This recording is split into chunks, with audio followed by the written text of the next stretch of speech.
नमस्कार, मैं तरुण और आप देख रहे हैं हिंदुस्तान।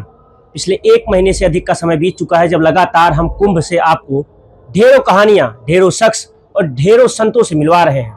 लगातार उनके विचार, उनका महात्म जो उन्होंने हासिल किया है, वो जो संदेश देना चाह रहे हैं, लगातार आप तक पहुंचा रहे हैं। आज हमारे साथ एक बेहद ही खास मेहमान मौजूद हैं। जब भी भारतीय धर्म और संस्कृति की बात होती है तो जिस एक नगर का जिक्र सबसे पहले होता है या जिसका महत्व बहुत ज्यादा है, वो अयोध्या है। अयोध्या के प्रथम नागरिक, अगर हम लोकतांत्रिक गतिविधि और लोकतांत्रिक मूल्यों के हिसाब से बात करें तो आज हमारे साथ है अयोध्या के मेयर गिरीशपति त्रिपाठी जी। बहुत बहुत स्वागत है आपका। धन्यवाद। कैसा लग रहा है कुंभ आपके लिए? अभी आना अद्भुत है, अविस्मरणीय है।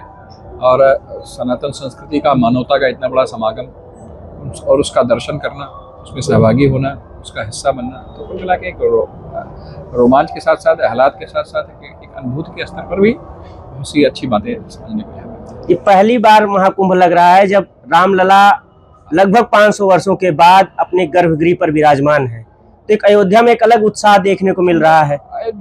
आजकल अयोध्या में कह रहा हूँ ना, उत्साह, अवसर, आनंद, इसका सबका महानगर बन के उभरा है। अयोध्या में इस समय आप जाइए, रामलला के दर्शन, उनकी कृपा प्राप्त करने के लिए, उनका दर्शन, उनके भवन में प्रवेश करने के लिए चारों तरफ जन समुद्र हिलोरे मार रहा है। सबको यह अभिलाषा है। गंगा स्नान के बाद प्रायः सभी व्यक्ति अभिलाषा लिए अयोध्या पहुंच रहे हैं कि रामलला के दर्शन करना है, उनकी कृपा करना प्राप्त करना है। तो अयोध्या ठीक है, संताप सहे हैं, अयोध्या ने व्यथाएं सही हैं, लेकिन आज अयोध्या आनंद और अवसर और भगवान की कृपा प्राप्त करने का एक बड़ा महानगर बन के सरकारी योजना, क्योंकि आप एक संवैधानिक पद पर है, इस वजह से हम सरकारी योजनाओं को समझना चाहेंगे कि सरकार की जो नीतियां, उसमें अगर हम बात करें तो प्रयाग जो भी आ रहा है, लगभग सभी भक्तों की ये कोशिश है कि अयोध्या किसी तरह पहुंच जाए, काशी विश्वनाथ में दर्शन हो जाए। तो उस हिसाब से किस तरह से आपकी तैयारी और किस तरह से डेवलपमेंट के कार्य चल रहे हैं? देखिए, जो सबसे बड़ा चैलेंज है कि इतने लोग जा रहे हैं, तो उनका ट्रैफिक मैनेजमेंट, खैर वो तो हमारा विषय नहीं है। जो सबसे बड़ी बात है अयोध्या में कि अयोध्या में हमारे मठ मंदिरों की क्षमता है, वहाँ पे लोग रुकते हैं। हमने करीब अयोध्या नगर निगम की तरफ से 20,000 लोगों को रात्रि में प्रवास करने की व्यवस्थाएं बनाई है। और हमारी नगर निगम की टीमें, हमारे गोल्ड कार्ड्स, हमारे अधिकारीगण, ये लोग रात्रि में एक बार टहल के पूरे अयोध्या नगर में सुनिश्चित करते हैं कि कोई खुले में सोने न पाए। और उसको हम अपने जो हमारे रैन बसेरे बने हुए हैं उनमें हम उनको लेकर जाते हैं, उनको वहाँ पे हम लोग आश्रय देते हैं। और अयोध्या आने वाले हर व्यक्ति का हम लोग एक बहुत खुले दिल से स्वागत करते हैं, क्योंकि हम लोगों के लिए भी तो उल्लास का समय है ना कि हमारे प्रभु 500 वर्षों के बाद अपने महल में विराजमान है। तो जो भी उनके दर्शन करने के लिए आता है, उनको उनकी सुख सुविधा में कोई कोर कसर अपनी तरफ से छोड़ने का प्रयास नहीं है। और अभी तक रामलला की कृपा से अच्छे से चल रहा है। बड़ी संख्या में श्रद्धालुओं की, जो खासकर प्रयाग में कुंभ नगरी में स्नान करने आ रहे, उनकी चिंता है कि अयोध्या जाएं कि ना जाएं। क्या अयोध्या तैयार है उनके स्वागत के लिए? क्योंकि आपसे बेहतर कोई नहीं बता सकता। देखिए, पौराणिक आख्यान है कि प्रयागराज ही अयोध्या चले जाते हैं, तो सबको जाना चाहिए और सब जा भी रहे हैं। जिस हिसाब से यहाँ से लोग जा रहे हैं, और सबको आना चाहिए अयोध्या रामलला की कृपा प्राप्त करने के लिए निश्चित आना चाहिए। और अयोध्या तैयार भी है इन सब चीज़ों के लिए। हम लोगों ने महीनों से इन सब चीज़ों के लिए पहले से पूर्वानुमान लगा के उनकी व्यवस्थाएं कर रखी है। चाहे स्वच्छता की व्यवस्था है, चाहे मार्ग प्रकाश की व्यवस्था है, पेयजल की व्यवस्था है, लोगों की सुरक्षित आवास की व्यवस्था है, वो सारी व्यवस्थाएं हम लोगों ने कर रखी है। हाँ, इवन अयोध्या के विभिन्न संवेदनशील नागरिकों ने आगे बढ़कर, जब वहाँ पर भीड़ बढ़ती है तो जगह जगह अपने प्रयास से लोग भंडारे चला रहे हैं कि किसी को भोजन की असुविधा ना होने पाए, किसी को कोई रहने की असुविधा ना होने पावे। इसके लिए हमारा नागरिक समाज भी वहाँ पे बहुत संवेदना और जिम्मेदारी के साथ प्रयास कर रहा है। ये हमारे महानगर में एक अद्भुत परिवर्तन आया है। आज अगर रामलला के दर्शनार्थियों की वहाँ पर भीड़ बढ़ती है तो लोगों को असुविधा होती है, लोगों के आवागमन की असुविधा होती है, लेकिन इसके बावजूद बहुत से ऐसे नागरिक हैं, बहुत से ऐसा हमारे वहाँ पे सार्वजनिक वो है संस्थाएं हैं जो आगे बढ़कर खुद ही लोगों की सुख सुविधा का ध्यान रखती है। और हम लोगों ने अपील की थी कि अगर किसी को आवास की समस्या हो तो उसको अपने आवास दीजिए, अपने घरों में रोकिए। तो इन सब चीज़ों को भी ध्यान में रखते हुए बहुत से लोग अपने घरों के दरवाजे बाहर से आने वाले लोगों के लिए खोलते हैं। तो कुल मिला के अयोध्या न सिर्फ अपने गौरव को अनुभव कर रही है, बल्कि उस गौरव का हिस्सा बनने के लिए जो भी लोग आते हैं उनके स्वागत के लिए मैं अपने हृदय के द्वार भी खोलती है। मैंने वो दौर भी देखा अयोध्या का, जब राम की पैड़ी पर वहाँ का जल सड़ रहा था, बदबू आ रहे थे। वर्तमान समय में जो रामपथ बना, वो एक गांव की भी सड़क से ज्यादा टूटी हुई हुआ करती थी।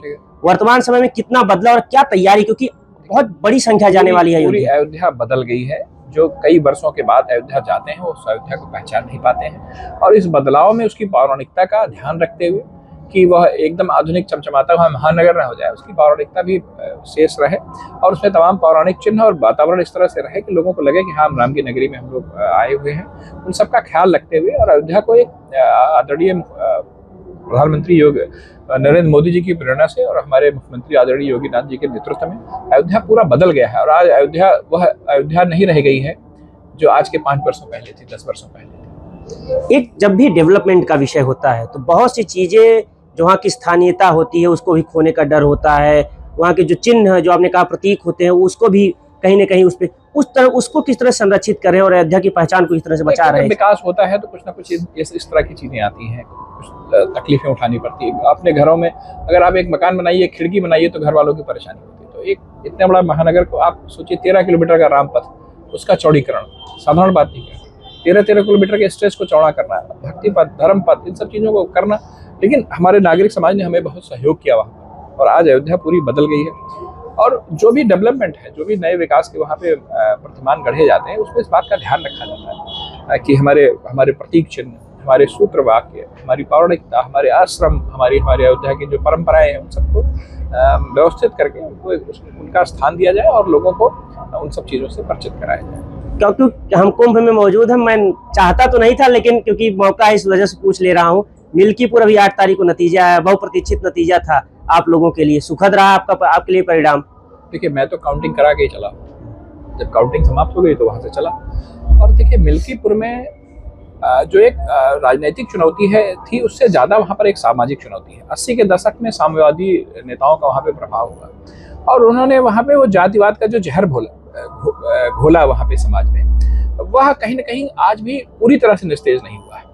हम उन आदर्शों को मानने वाले हैं जिसमें हमारे आराध्य प्रभु सबरी के जूठे बेर खाते हैं। हम उन आदर्शों को मानने वाले हैं जिसमें हमारे आराध्य प्रभु निषाद राज को गले लगाते हैं। हम उस सामाजिक व्यवस्था को मानते हैं। यह सामाजिक व्यवस्था अपने पूर्ण स्वरूप में अगर मिल्कीपुर में नहीं दिखती थी तो कहीं न कहीं कष्ट की बात थी। लेकिन मिल्कीपुर की जनता ने यह साबित किया कि वो जो लोकसभा का चुनाव परिणाम था वह एक संयोग मात्र था, एक दुर्घटना मात्र थी और अयोध्या के लोग अब उससे ऊपर उठ चुके हैं। और इस बात को मिल्कीपुर ने घोषित कर दिया कि अयोध्या के लोग सदा से राम के थे, हैं और रहेंगे। एक आखिरी सवाल है, मौजूदा सांसद अवधेश प्रसाद का बयान आया हार के बाद, उन्होंने कहा कि ये लोकतंत्र की डकैती हुई है, लोकतंत्र पर डाका डाला गया जिस तरह से परिणाम आया है। अब इस तरह की बातें, अनर्गल बातें करना उचित नहीं है। अभी कुछ ही दिनों पहले 37 लोकसभा सीटें समाजवादी पार्टी जीती। उस समय लोकतंत्र का डाका नहीं पड़ा था जब एक पार्टी का राष्ट्रीय अध्यक्ष जिसको विरासत में, जिसको थाली में रख के राष्ट्रीय अध्यक्ष का पद सौंपा गया और उसकी धर्मपत्नी, जिसकी सिर्फ पहचान यही है कि उनकी धर्म पत्नी है, उसको एक लोकसभा के निर्वाचन क्षेत्र में निर्विरोध निर्वाचित करके भारत की संसद में भेजा गया था। तब लोकतंत्र की हत्या इनको नहीं दिखाई पड़ती थी। समाजवादी पार्टी के कार्यकाल में लोकतंत्र की किस तरह से हत्या और उस पर डकैती डाला जाता था, चाहे छोटे से छोटे पंचायत चुनाव से लेकर और देश की सबसे बड़ी पंचायत के चुनाव तक। अनियमितता, अराजकता, इसका सबका दौर चला करता था। और आज निष्पक्ष चुनाव हो रहा है। मिल्कीपुर के लोगों ने अपना खुल के जनादेश भारतीय जनता पार्टी के पक्ष में दिया है, हमारे उन आदर्शों को दिया है, हमारे विचार को दिया है। तो अब उसके लिए ये बौखलाहट इस कारण से नहीं है कि मिल्कीपुर का चुनाव हार गए। ये बौखलाहट इस कारण से है कि दिल्ली के चुनाव का जो परिणाम आया, मिल्कीपुर के चुनाव का जो परिणाम आया, जो 27 के सत्ताधीश होने की मंसूबे थे इनके, उसमें पानी फिरता दिख रहा है। इसी कारण से बौखलाहट।